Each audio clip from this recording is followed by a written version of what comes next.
Welcome back to the Gun Collective podcast. My name is Jon Patton. I want to say a thank you to everybody that supports us, has been supporting us, etc. And I want to let you guys know that if you want to stay in touch with TGC, you need to get signed up for our mailing list. There is a form right at the top of our website. It's over at theguncollective.com for you to do just that. And I also want to take a minute to mention a new supporter of the Gun Collective. It's VERTX. I'm using a ReadyPack 2.0 for my EDC bag because I love it. It's awesome. I know a lot of you guys are into VERTX too. And guess what? VERTX has come in big time for you listeners out there. If you use the code TGC at your checkout, you'll get an extra 25% off your order. That's TGC at VERTX.com. VERTX.com. Use the code TGC. Now that we got all that promo stuff out of the way, also shout out to Patreon for trying to shut us down here. That's great. You know, that's a great thing. We've been talking about quite a lot recently about all this anti-gun nonsense that we're fighting. You know, there's threats of these proposed legislations, a bunch of red flag laws, blah, blah, blah, blah, blah. The amount of proposed and kind of potentially dangerous legislation that we're facing is flat out staggering. It's to the point where I'm not even sure that we need to be focusing... I'm not even sure where we need to be focusing our efforts and what we're really dealing with. And that, boys and girls, is why I brought on tonight's guest. Now, this is kind of a rare opportunity. I'm really pumped to be able to do this. Our guests tonight are part of the legal team for a group called Firearms Policy Coalition. If you don't know who they are, check out firearmspolicy.org. That's their website. These guys are fantastic. We've got Matt Larosiere. Is that how it's pronounced? Let's. Yeah. All right. Sure. Whatever. No. How do I actually pronounce it? No, that's actually pretty good. All right. I'll take that as a win.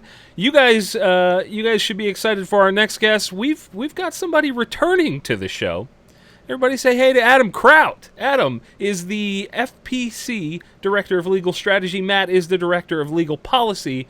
Boys, welcome to the show. How are you? I'm great. Thanks for having us. So excited. So excited. Matt, how are you, man? You doing good tonight? I'm just happy to see you smile, man. Yeah. It's a tough week. See you both smiling. It's a highlight. It's definitely a good week, and lots of shenanigans going on. There are lots and lots and lots of things going on. Now, before we get into our discussion, I will say that you guys, if normally we have super chats over on YouTube, and that's where people throw in some money, and that highlights their comment. But what we're going to do tonight is any super chat that comes in, any of the money that comes in, we are going to donate that to Firearms Policy. And the other thing I'll recommend is if you don't want to go through YouTube, you're watching this on Facebook or somewhere else, you can go over to their website, you can donate, you can join, etc. Let's get that out of the way. Now, Adam, why don't you start off by kind of priming people on red flag laws? Can you give like a basic introduction? Yeah. Chase the echo. I got it. It was on my phone. Sorry about that. It's okay. So, can you tell me what the basic premise of a red flag law is for somebody that may not know? Yeah, sure. So the basic premise of a red flag law is, I guess it depends on what point of view you're taking it from. But the way it's being pitched is, it's a manner in which the government can prevent somebody who would potentially cause harm to themselves or others from doing so by temporarily, and I use quotes for those that aren't watching, depriving them of firearms. However, as Matt will explain, there's a whole bunch of problems with red flag laws. And seeing as how he's been writing about it a lot recently and on TV, I think he's probably the better guy to have explain it. But that's the way it's being pitched to everybody, is that it could potentially prevent tragedy, but there's a whole lot of other things that nobody that's pitching it wants to talk about. Sure. Matt, what are those things? Educate us. Right. No, as for those things that no one wants to talk about, thank you for throwing me under that lovely bus, Adam. Well, I mean, there's a lot of things. Well, number one, due process, right? This is something that your audience is going to be really familiar with it. Your audience is going to really care about. You remember Donald Trump's little quip, forget due process, get the guns now, due process later.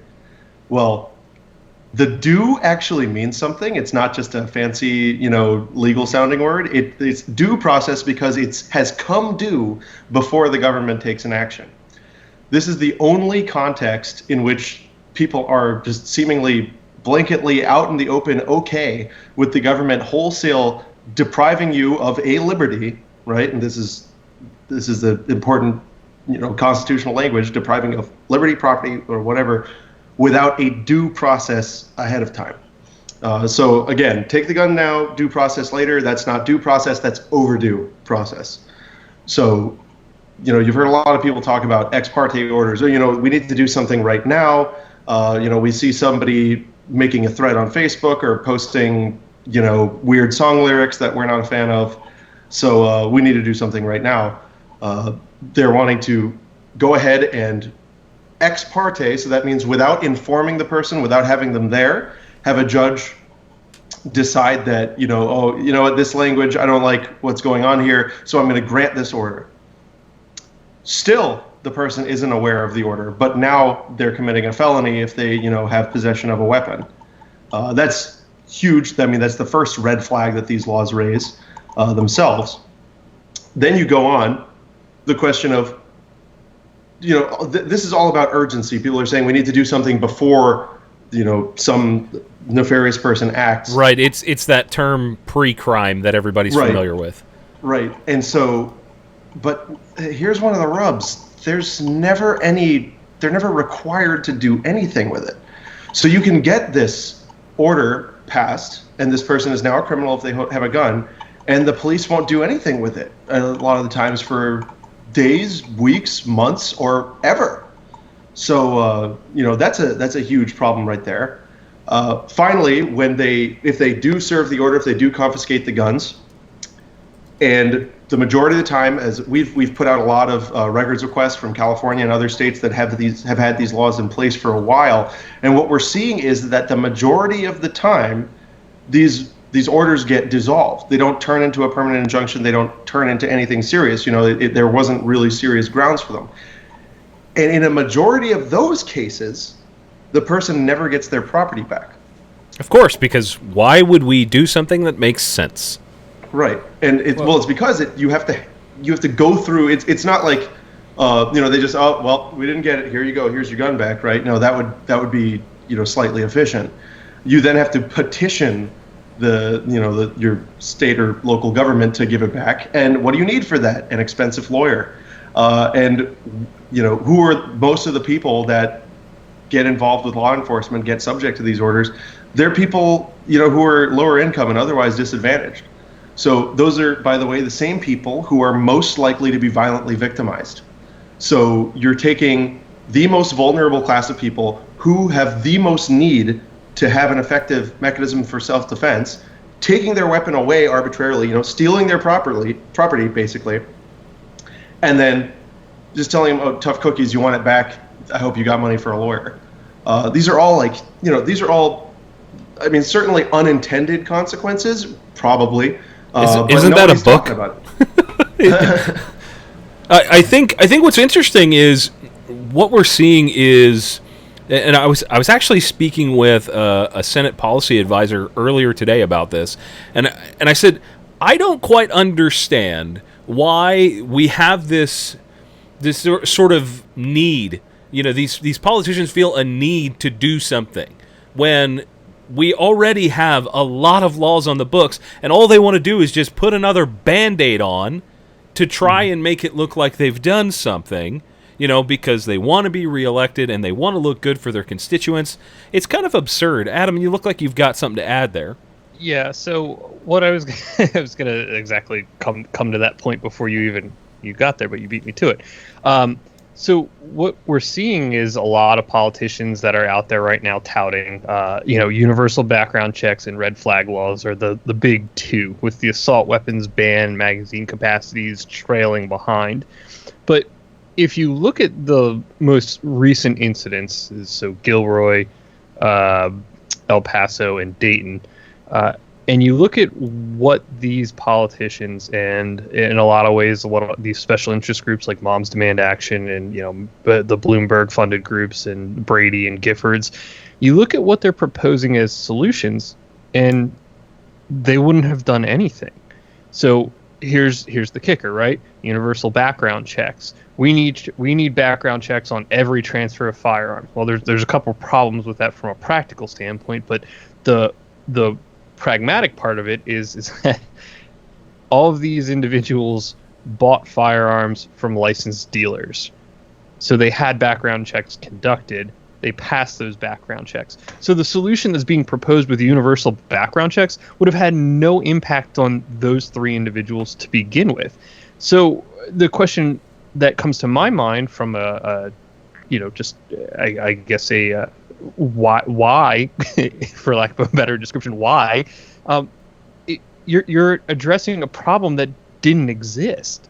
It wasn't a problem then. They underwent background checks. What is this a solution for? Nothing.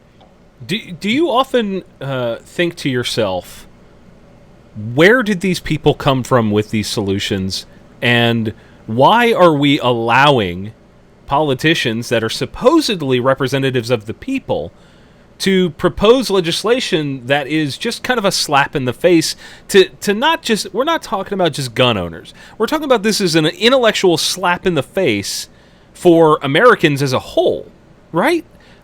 Matt, you're on the television from time to time. Do you think that even the media is clueless about this? I mean, you have relationships with a good number of these folks. Do you think that people are really genuinely this clueless about the realities of these proposed laws? So I don't ever like to assume that somebody is, acting in bad faith or, willfully ignorant. But if you look back, there's an article I love to quote, and it's called "The Uplifters Are at It Again." And it was written in 1925 when they tried to ban revolvers. And if you just read the article, change the word revolver for assault weapon, and it could seem like it was written yesterday. Really? This never changes. It never changes. And it gives me job security, but it's incredibly frustrating. You'd think that after, you heard it time and time again, it's that it would wear down. But you know what it is? It's the same thing as with blaming violent video games. Before they blamed violent video games, they blamed rock music. Before it was rock music, it was comic books, and before it was comic books, it was dime novels. That's another thing I like to quote back to is newspaper articles that blame dime novel addictions on any violent crime that was committed in the day. It's whatever's new in a field is going to be what the media contracts on, and it's because that's what the public responds to. I find it very curious. It's quite frustrating as well that there is this desire, this almost a race to find something to blame that is a larger force. It's something that people do that they're trying to go, okay, that's what we're going to latch on to, instead of trying to answer the much larger, much more difficult question of what the F caused this person to do this. How did we get to this point with this individual? Because often, go ahead, Adam.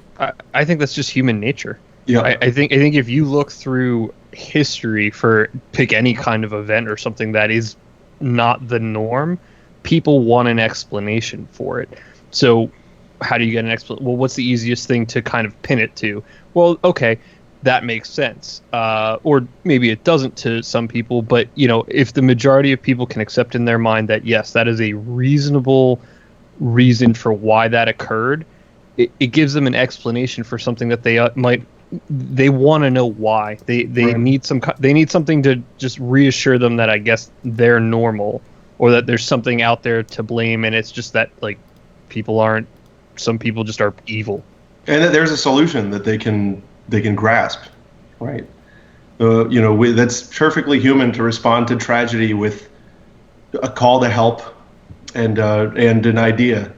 And these people are, it's I don't want to call it. Well, it is. It's short-sighted. This horrible thing happened, it involved this, so let's just get rid of that. And then, and if a few people in the room go, yeah, you're going to feel pretty emboldened.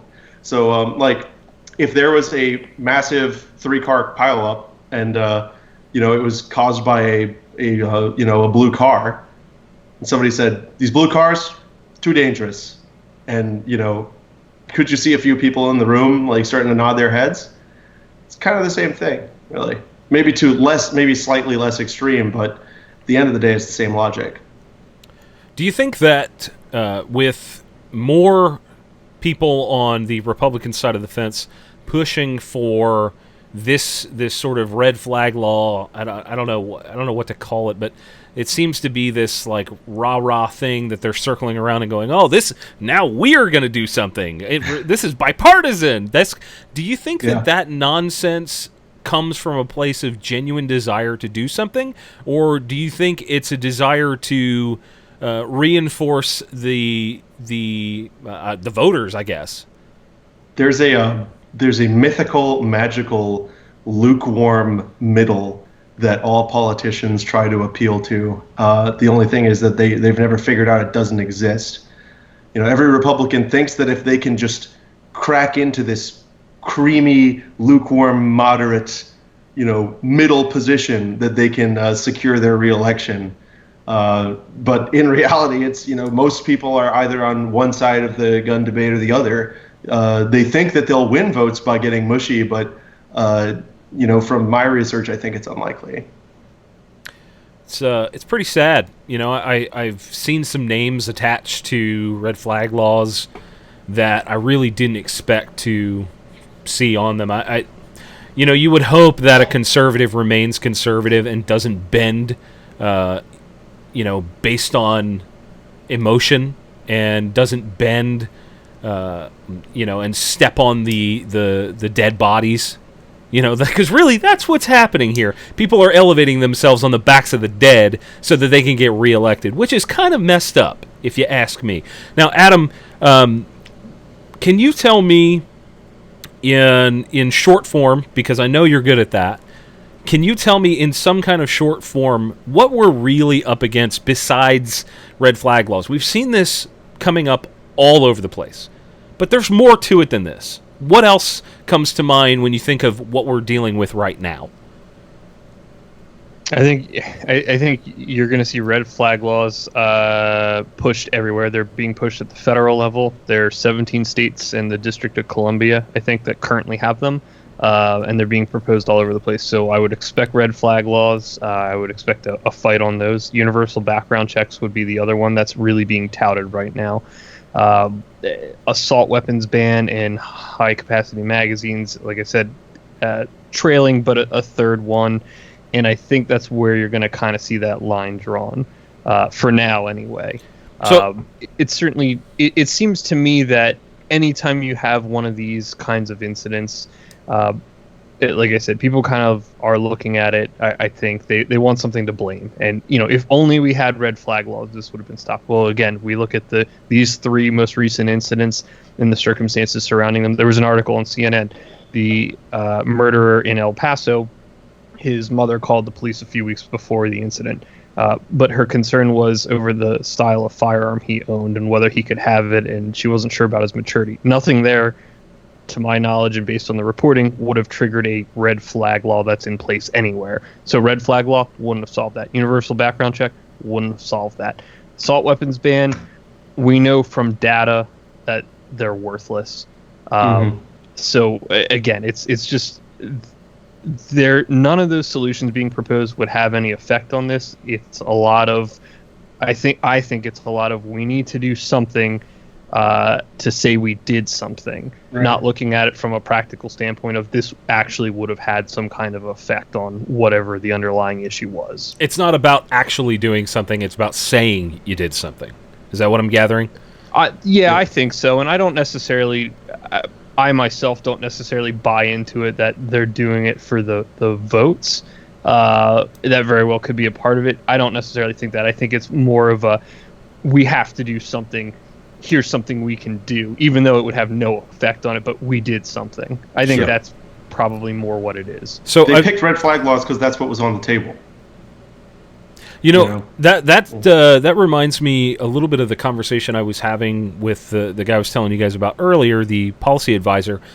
He basically told me that they were just kind of scrambling to find as many solutions as possible, and just all ends of the spectrum. And I think what's really interesting about that is that they're not looking for solutions that fix the mountain of legislation that's already on the books. They're not looking to fix that. They want to put their names on something and say that they made a change and that saved the world, even though reason and logic dictates otherwise. Now, here's a question for the two of you that I want to try and understand. I've seen, and maybe you guys can or cannot comment on this, I've seen rumors that AR pistols are next. I've seen people stating that they've spoken with backdoor people at the ATF, and they're going to go through back channels, and they are going to ban this. Have you guys heard anything about this? Are you concerned? Let me hear your thoughts on that. There's been rumbling, but I mean, like, backdoor ATF rumbling is kind of a constant drone. It's not really, something that catches your attention that often. Like the last thing I heard about was parts kits, that ATF was going to, come after parts kit builds, and and then it was suppressors, right? After the after the Virginia Beach shooting, and now we had a shooting that involved the pistol brace, and so. I think that some, freshman politicians will try to say, look, I did something even differenter, and bring that forward. But me personally, I doubt its staying power. I think that the real fight, the big fight, is going to be on the red flag laws, and the other long-term fight is going to be on the universal background checks. So what do we do to push that forward? I'm going to give you guys a second to think about that, because we've got a mountain of super chats coming in. This is money that is going straight to Firearms Policy Coalition. Guys, YouTube does take a cut of these donations, so I will say that, but as much of this as we can, we will pass on through to these guys. Alexander Holiday, Matt Mahler, who threw in money three times. I'm reading through the list. Dan Hayden, Christian Enevoldson, and Crazy Ivan 2X. There was a bunch of comments. Taxation is theft. Join FPC. Things of that nature. But there is actually a question. This is from Crazy Ivan 2X. What is so hard about following the laws now? No need for red flag laws if police would use the current tools to target actual troublemakers? ? Is the current legislation, the current stuff on the books, is it strong enough to, for lack of a better word, prevent this? I mean, my understanding is that in order for the police to intervene, somebody has to do something illegal, right? Mm-hmm. That's how the Constitution envisions it, I reckon. So what does that mean? I mean, can we reinforce the laws? Is that even Adam, an your mic's option? muted. Oh, yeah, I guess it was muted. I said we know that's a pesky thing anyway. So, Adam, what do you think, man? Is there an option to reinforce or better enforce the current laws to be more effective? That's a tough question. I know it's not easy. That is a tough question. I mean, there's plenty of laws in place that aren't being enforced at all. Specific to these incidents, I off the top of my head, I can't necessarily come up with anything just like that. However, a real big one where criminals get their guns is through either stealing guns, number one, or straw purchases. And we know definitively that straw purchases are rarely prosecuted. So we have a law that's designed to discourage and or punish people who purchase firearms for individuals who cannot lawfully possess firearms on their own, and yet we don't enforce it at all. I think if I recall correctly, from when I was at FBI's NICS Center for a retailer day, I asked how much are you guys doing? And I think it was less than 1%, or right around 1%. Just think about that for a second. That's shocking, right? And that's because the U.S. attorneys don't want to prosecute it. So it's all well and good that we may have a law, but if we're not going to enforce the law, we might as well not have the law at all. What's the point? I feel like we're just pushing through this sea of legislation, constantly creating new things, right? We're just constantly creating new laws and leaving behind us a wake of ineffective nonsense and bureaucratic BS that we are then going to have to deal with when an actual crime is committed. Mm-hmm. You know, like what the hell are we doing here? Go ahead, Matt. Yeah, and also when people say, just enforce the law as it is, I always like to say, be careful what you wish for there. There's a lot of crap on the books, right? There's a lot of garbage in there, like 922R. Do you want trained ATF agents coming and like filing down your screws and tasting them and being like, that's a Russian screw, you know? You're going. Is that the test for Russian or not Russian screws? You have to taste it. I mean, it would have to be. I don't know. Taste but the radiation. It's the law, right? So I always assume that there must be some room full of trained ATF like hyper savants that are just all day are sampling bits of steels from different countries to figure out, whether or not your weapons 922 are compliant. But, that's on the books. Here's the big thing. Murder has been illegal since ever. All you can do is make it extra super duper illegal. So just think about that. Like, that's all you're doing, really. Murder it's got the highest punishments that you can get. It's so intangible to ordinary people that you cannot comprehend additional punishments beyond your whole life, right? So what more can you do, really? Just like people are saying, it's already illegal for people who are, adjudicated mentally unfit to have to possess firearms. And yet we still hear people talking all the time about reforming this, and it's like, so what are you going to do? Make it extra double illegal for them? Make it is it like 3 different code sections you have to cite now? I don't know. I don't know. That's always my response to that. So now I want to ask you guys a slightly more challenging question. What do we do about all this? What do we do? Like, seriously, I know the two of you are, through FPC and through Lord knows what other stuff you guys are involved in. But I know that you two are suing the government on a regular basis, of governments of state level, federal level, whatever. I know you guys are fighting the fight all the time. But how do we stop it before it gets to that point? What should the average, constitutionalist, libertarian, Republican, etc., what should these people be doing to push back against these unconstitutional things? Because no one seems to care when you say, oh, it's unconstitutional. No one cares. So what do we do? Learn to better talk about it. I think that's the most important thing. Like pro-gun rhetoric it hasn't really developed very well in a way that you can get people off of the fence. We're great at rallying our own bases, but we're not great at sympathizing and addressing people's concerns and pulling them over to our side of the fence. So I think just learning to engage with people who disagree with you about this, but learning to say, hey, I understand, yeah, you have a right not to get shot, but think about this. Think about my right not to get,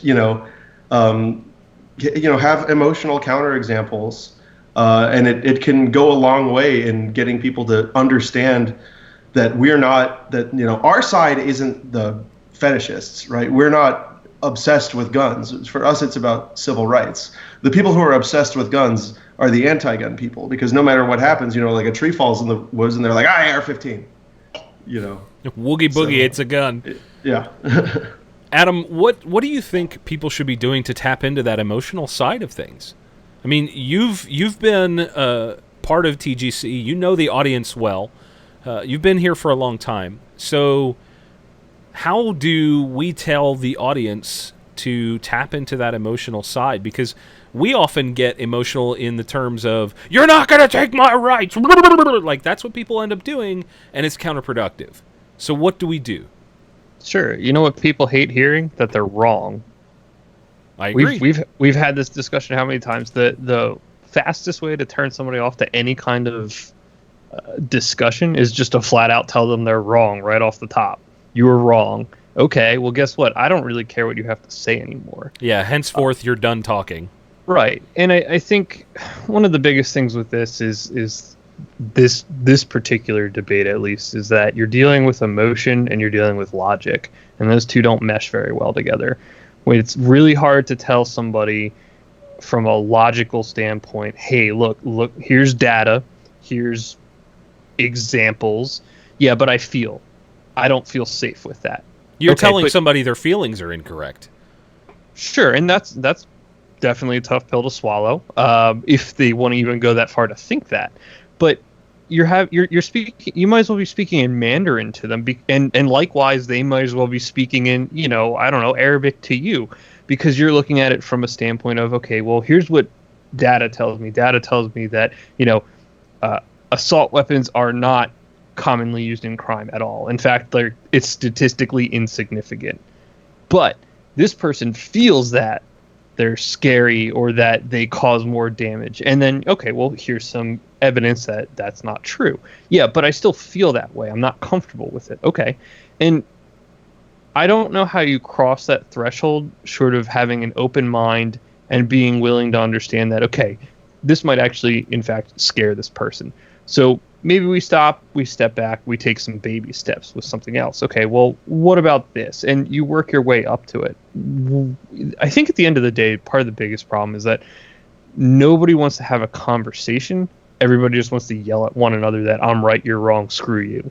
And that's exactly how it ends. It's just, I'm right, you're wrong, screw you. Doesn't matter which side of the fence you're on, whether you're on the side saying that you shouldn't have that, or whether you're on the side saying that this is my, God-given right to possess something like that. Nobody wants to say, okay, well, I understand your point, but, and quite frankly, at the end of the day, it's okay to disagree with somebody and still be cordial about it. Yeah. I think that that's becoming a more and more of a lost art, especially in today's society, and I don't think social media has helped that one bit. I think, one of the things that I know I struggle with as a human is this feeling of being uncomfortable with something. And I think that's one of the underlying issues with moving this dialogue forward between whoever is in this conversation. It doesn't matter who it is. If you start to feel uncomfortable with where the conversation is going, with where you think the end result is, regardless of where it actually is, if you start to feel uncomfortable, you start to change the way you think. And, specifically with our opposition, when we start talking about facts and logic, and we start just throwing stats at them, because that's what we love to do. You guys both kind of hinted at that. We just love this verbal dump of stats. That's not going to happen. Yeah, but I feel, like you said, yeah, but I feel like it's going to happen. In fact, I posted something on my personal Facebook page, and a guy I went to high school with, a great guy, he said, yeah, but that's never going to happen. That's a feeling. We can't predict the future. It was in terms of red flag laws and property confiscation. I said that it's unnerving that people are supporting something like this, because it's not about firearms at that point. It's about property repossession from the government, and he's just like, oh, well, it's not going to happen. It's going to fix everything. It's not going to happen. Why do you care? It's not going to do anything. And how do you progress through that? How do you punch through that ceiling of somebody's emotional boundaries? Matt, what do you think? Don't punch when you're dealing with emotional boundaries. All right. No, this is good. This is what we need to hear, this kind of stuff. Well, so I've been experimenting with this a lot in I often find myself engaging with people who are upset with me in person. And the most disarming thing that I've ever been able to say to somebody who really disagreed with me on guns is, okay, I understand your concern. And you start with that, and they're like, it almost smacks them in the face. And then you say, I understand your concern, but, and you have to fight. Listen, you got to get on the same level. They're dealing with emotions. We have great emotional arguments that are just as good. And when you're having a data discussion, you deal with data. When you're having an emotional discussion, you deal with emotions. One thing I've said, people say, well, nobody should need an AR-15, and I'll be like, okay, so I can understand what you're saying. I understand that they're really, scary looking. I get it, and you see it a lot on TV. And then I'll give some example where it's like, if there's 2 home intruders and they're like, oh, but you're a good shot. Do you need 30 rounds? I'm like, well, yeah, but what about my mom? She's not a very good shot. Like, are you saying that that it should be up to somebody's skill level to be able to, stay alive? And stuff, and you say, no, I don't want that. And you say, I want my family to be okay no matter what. And it's worth it to me. It's harder to fly away from that. I think it's a really big challenge that we are up against. If you guys are just kind of joining us, we've got a ton of people watching tonight. If you guys are just joining us, we're sitting here talking to Adam and Matt from Firearms Policy Coalition, part of their legal team, and these guys are legit. They are attorneys. They deal with nationwide nonsense all the time, like constantly. And you guys know Adam, but Matt, can you tell our audience kind of where you come from? They're not going to be familiar with you. I've heard some great things about you through Brandon, who was actually on episode 1 of this here podcast. But tell me a little bit about yourself and kind of what you're doing as director of legal policy. Okay. Well, I was actually a mechanic before I went to law school. That's interesting. I went in, and then I specialized in tax law. So you really just like hate yourself. Yeah. See, life can get worse. Yeah. Okay. Well, so I joined a think tank in DC, thinking I was going to do tax policy, and I always, I used to shoot competitively when I was in college, and I've always loved guns. I didn't grow up around them. I was actually raised by a single mom, just wound up liking them. And when I started my job at the think tank, a gun case came through, and I was like, oh, geez, I'll never get to work on that. That's cool. Everybody's going to want to work on that. And they were like, ew, does anyone want to do this gun case? And it went crazy from there. I just kind of became the gun guy, and then I started writing for T-Tag. I do a weekly gun law column, and met Brandon, and we're starting up some really cool, exciting projects that are really we've got a lot of horsepower under the hood now, and we're planning with previously it would be the lawsuit comes from this like small town lawyer or whatever, and now we got to work with it. Now there's a lot more cohesion. So we're doing policy. We're directly involved with litigation and just everything all in one shop. So it's super exciting. It's going to be way more efficient and way more cohesive moving forward. That's awesome. I really, there was a press release not that long ago about you two and Joseph Greenlee kind of joining the team. And I think the three of you guys being young and hungry and have passion in this area it's just going to be so good for all of us. Adam, tell everybody what the heck happened to you. Why did you kind of make a shift and become the director of legal strategy? How'd that work out? That was a conversation that's been going on for probably the better part of 6 months now, quite honestly. I'd been talking to Brandon since probably the beginning of the year about coming to work for FPC. But and I'm sure most of the listeners know, I was working at the law firm I worked at doing firearms related litigation. And part of it was, I didn't want to leave Josh hanging. I know he's got a lot on his plate. We were involved in a lot of litigation, both at the state and federal level. and I didn't feel right just walking away to go pursue something else, and leaving him out there to kind of deal with all that himself, because it quite frankly is a lot of stuff. So that's why it took so long in some ways. But it was a constant conversation that was kind of ongoing, and it was one that when we discussed some of the things that are going to be coming soon in the relatively near future, that's really where I was like, okay, I need to be part of this. I think this is something that'll be great for the community. I think it's something, especially working with Matt and Joe, that I said this on another pod. So when I was at TriggerCon, I was on the 3-Gun show with Dave, and I said, I feel like I'm the stupidest guy in the room. I'm working with some guys that are extremely talented, very smart, very well spoken, very well written, have a lot of experience doing things. And I know people, for some reason, hold me in high regard, like I'm one of the smart people. But I walk into that room and I'm pretty sure I'm the dumbest person in there. So I'll just keep my mouth shut so nobody figures that part out, except I kind of just told you all. Crap, your secret's out. Yeah, it's out. But I mean, that's kind of, it was kind of the next natural step in some ways. We had been working with FPC at the firm as outside counsel for a lot of things.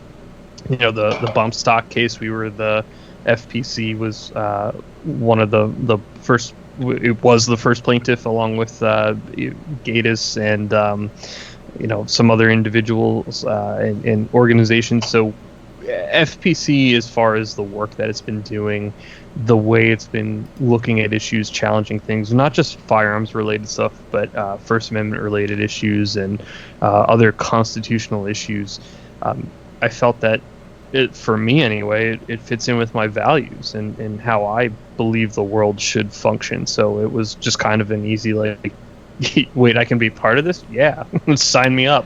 What do I do? One other thing that was wild about FPC, real quick, is I'm sure every organization, and all the listeners, I'm sure you know what I'm talking about. Every organization you've ever gone to work with has said, this isn't a job, it's a family. All right? How many times have you heard that? But at FPC, that's true. We are tight as hell. It is, and the cohesion is amazing, and that drives a lot of efficiency. It's, I've worked in nonprofit for quite a few years, and there's just nowhere like it. It's really incredible. So if you're anyone who donates can know that it's all going into highly efficient work. It's there's going to be a lot more of FPC and TGC cohesion in the future. We're going to be doing a lot more work together, because I feel like I don't know if you guys are going to feel this same way, but I feel this really interesting thing happening where I don't know if it's age or where I'm at in life, but I feel like there's an opportunity to actually affect change in some capacity, whether that's, my role oftentimes is being vocal. We have an audience, we spread gospel of the 2A, and to be able to do that with folks like you guys that are fighting the real fights, literally actually pushing back, and also working with other media personalities and expanding into other areas of activism in relation to the 2A. I think it's this really interesting thing, and I don't know. Do you guys feel like you're able to, just truly make a difference here? Is that something you're feeling? No. Yeah. Yeah. No, I just talked too much. I was waiting for. I was waiting for you. Yeah. No. You guys are so polite. I do feel like there is a chance to make an impact, and how big that impact is remains to be seen. But I think this idea that FPC aside for a second, this is really for anybody listening. This idea that you have to be somebody special or you have to be part of this bigger organization or group to make an impact is something that's sold, but don't buy that shit. Yeah. No, seriously, and I know I'm not supposed to curse, but like, you can have an impact.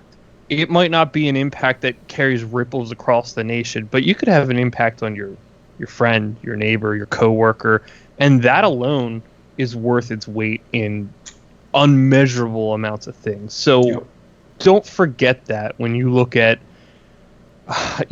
people that you look up to and say, man, I wish I could do something like them. They seem to be really doing something. Like, you can have an impact that's just as important. It might be on a micro scale, but it's still an impact. And I would never sell yourself short on that. And I think too many people don't believe that, or don't even think that they can have an impact.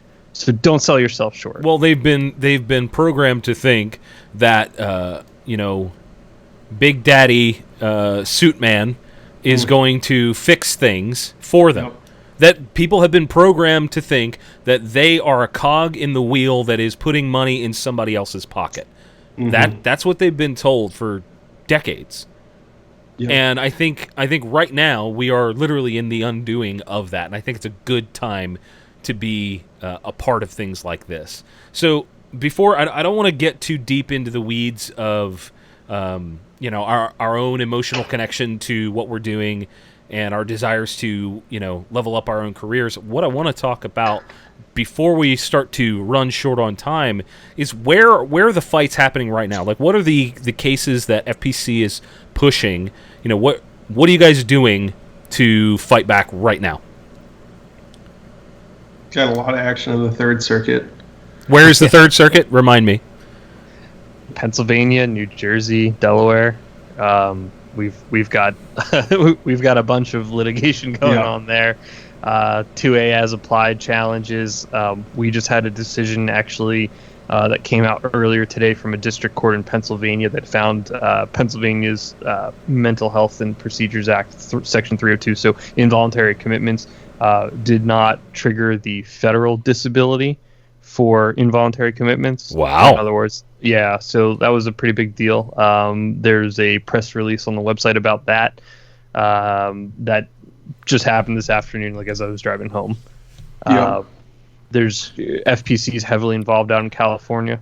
FPC's from California, so there's a lot of litigation going on in the district courts out there, in the federal courts, and we've been discussing some other things that are going to be coming soon. We're just working on the how and when and some other things to make sure that if we're going to put something into suit, it's well calculated, it's well planned, and it has a high likelihood of success. Something, unfortunately, some attorneys who bring challenges don't do, and you get a total mess from it. That then cripples you later on, and that's one of the big things that we've learned from those mistakes in the past. I really wish there's a bunch of stuff that I really wish I could tell you guys, but just trust me that you want us to win, and so you don't want me to tell you right now. All right. It's really, I'm going to trust really you on good this. stuff. It's and we're I'm going to be personally bringing the fight to Florida.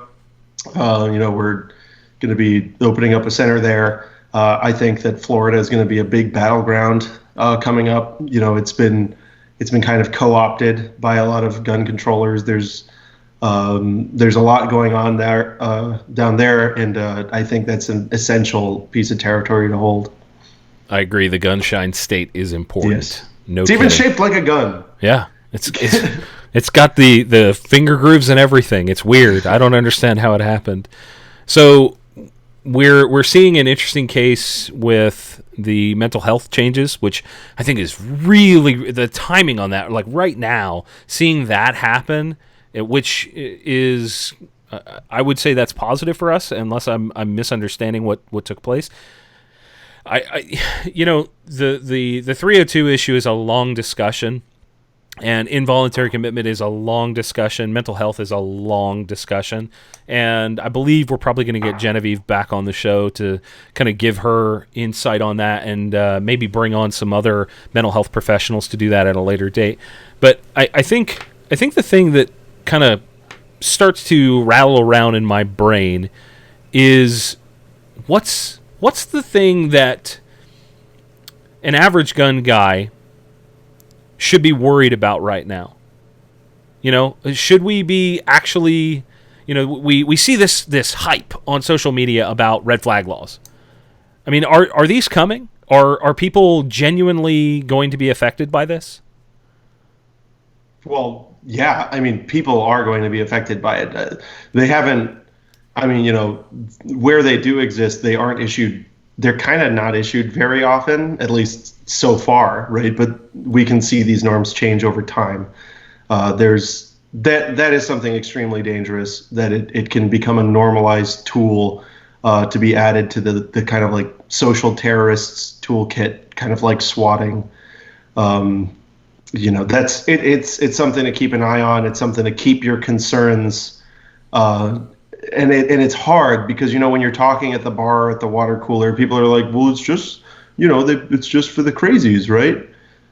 Yeah, I'm not crazy. I don't have to worry about it. Yeah. But, just point out. Real quick, you are crazy and you do have to worry about it.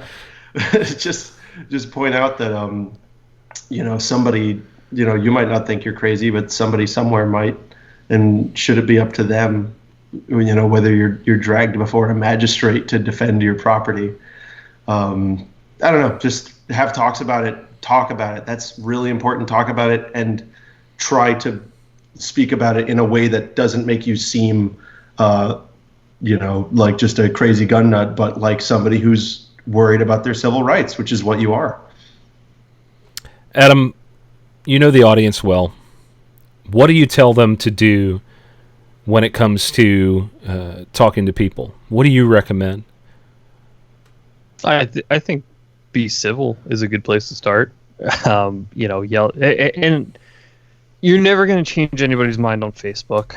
Just you're never going to do it. I'm sorry. I've never once read a Facebook comment and be like, you know what? You're right. I'm wrong.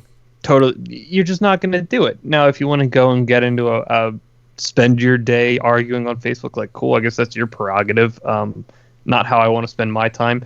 But if you're having a conversation in person, just be cordial to the person. It's cool to, at the end of the day, if you disagree, you disagree. It's fine to walk away. I think we as a society generally have forgotten that it's okay to be in disagreement on issues, yet still remain friends. Like, I like ice cream. I'm pretty sure most people like ice cream. We have something in common. And I get that in a lot of ways it is a very heated, emotional topic on both sides. But just remember, everybody has a difference of opinion. It's not to say that you can't necessarily affect change on an opinion, but yelling at somebody, telling them that they're wrong and you're right is sure as heck not going to be the way to do it. I'm going to add something to that. I want to point out the fact that gun rights belong to everybody. Gun rights are not a conservative thing only. It's not a gun guy thing only. It belongs to everybody. Civil rights belong to everybody.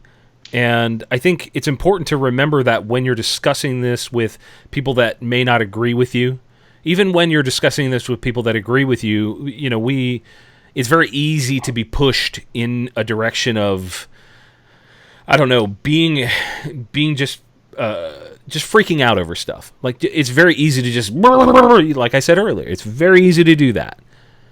But it's important to remember that we are all on the same team as Americans, and whether or not that person chooses to own, carry, utilize a firearm in any way, those rights belong to all of us, and it's important to maintain the rights for all of us. Keep that in mind. We've got a bunch more super chats that I want to get to here. Matthew Bennon, if you want to be, I'm not going to read that. He just says, join FPC. Dan Hayden again, he says, NPA shall not be questioned is the law. He again said, how is proposing anti-gun laws not a civil rights violation? Ooh, that's a good question. How's it not a civil rights violation by proposing those laws? Well, it is. Okay.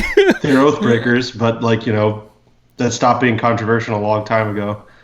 So I guess it's totally fine in Washington to just violate all the rights, right? Well, and every lawyer had to take an oath to uphold the Constitution, but All right, moving further on, Crackbot sent over a couple bucks. He says, red flag laws will become witch hunts of the 21st century. No kidding. Christian Enevoldson again, Matt/Adam. What are the top 3 ways to support FPC in the 2A now other than donating money? Talk to people. Share Tell our your- stuff. Tell your friends. Yeah. Go tell your friends. Yeah. Tell a friend to tell a friend.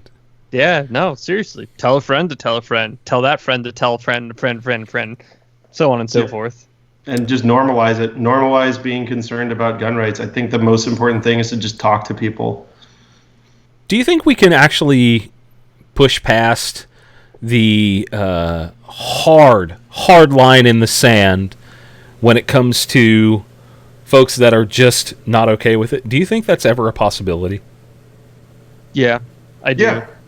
Because this story is not necessarily new to anybody listening or who's listened in the past, but like I grew up in a house without guns. My parents were anti-gun. Their opinion has shifted based on me bringing guns into the house, having conversations, and it certainly didn't happen overnight. It was not by any means like, hey, look, I brought home a gun, and all of a sudden everything was cool. And there's still some things that we get into disagreements about, but from where it started to where it is now, I mean, it's like light years better. And I think some of it's just, you got to understand it's not going to happen overnight. And if you're persistent and you remain calm and rational and explain your position, I think over time you can do it. And the best way to demystify it is offer to take somebody shooting, man. Mm-hmm. Show them like, hey, look, all right, here's some basic safety stuff. Here's what we're going to be doing today. We're going to start off with a small caliber. If you're comfortable with that, we can work up to something bigger, but make it fun for them so that when they leave, it was a positive, safe, fun experience, and they realize that there is utility in firearms, and it's not just for killing people. Yep. Start them out with a 22, for God's sakes. Don't scare them. But I agree, that is so useful, and don't yell at people either. You often see, like, the range masters, if somebody, they don't quite understand what they're doing, they get screamed at and get your adrenaline up and make you really scared, and then guess what? They're going to shoot poorly. Just be patient with people, and you know what? People on the other side of the fence have a certain vision of what a pro-gun person is. Be the opposite of that. They're going to remember the pro-gun person that, like, smiled to them and was just nice generally and inviting. They're going to remember you, and that's going to make a big difference. So boil it all down, and the thing is, just don't be an a-hole, right? just be a nice person. It's an amazing way to go about life. It truly is incredible. People, but let's not act like we're not a-holes, all right? You got 2 lawyers on screen telling you not to be an a-hole, but whatever. It's the best advice we got. Yeah, you're a lawyer. What do you know? All right, guys, we're down to the last few minutes here. Matt, can you tell people how they can connect with you? You can get me on Twitter. It's at MATLA at law, Matt Law at law. I'm being browbeaten by Adam to properly set up my Instagram and post cool pictures of my weird old guns. So maybe I'll do that. Well, I never said there was anything wrong with dog pictures. Look at my Instagram feed. Listen, you both need to post pictures of weird old guns and puppies, because that's I'm trying to get thing. this guy to buy a weird old gun. He Adam, likes all this. Adam, you and I are going to go to a place that's local to us called Legacy Collectibles. Oh my God, you're going to love it. Oh, that place is great. I've been there. Yeah, really, really cool, and it's super close to Adam and I. Adam, tell the folks at home where they can connect with you if they don't already know from seeing you every week. I'm sorry if you're seeing me every week, by the way. That must be awful. You can find me on Instagram at the Adam Kraut.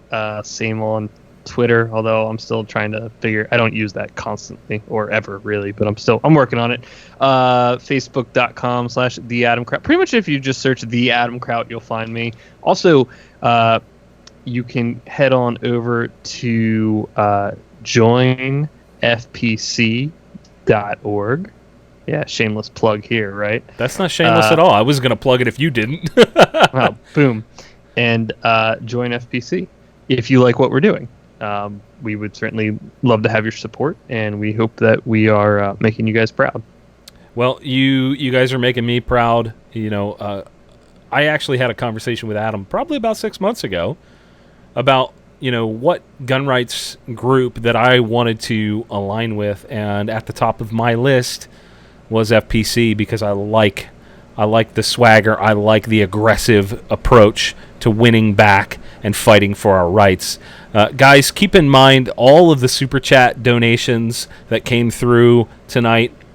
All of the money that comes from that is going to go straight to FPC, because I want to support what they're doing. And otherwise, thank you all for listening, watching, etc. I really appreciate Matt and Adam joining us tonight, and we will see you guys very, very soon. Bye.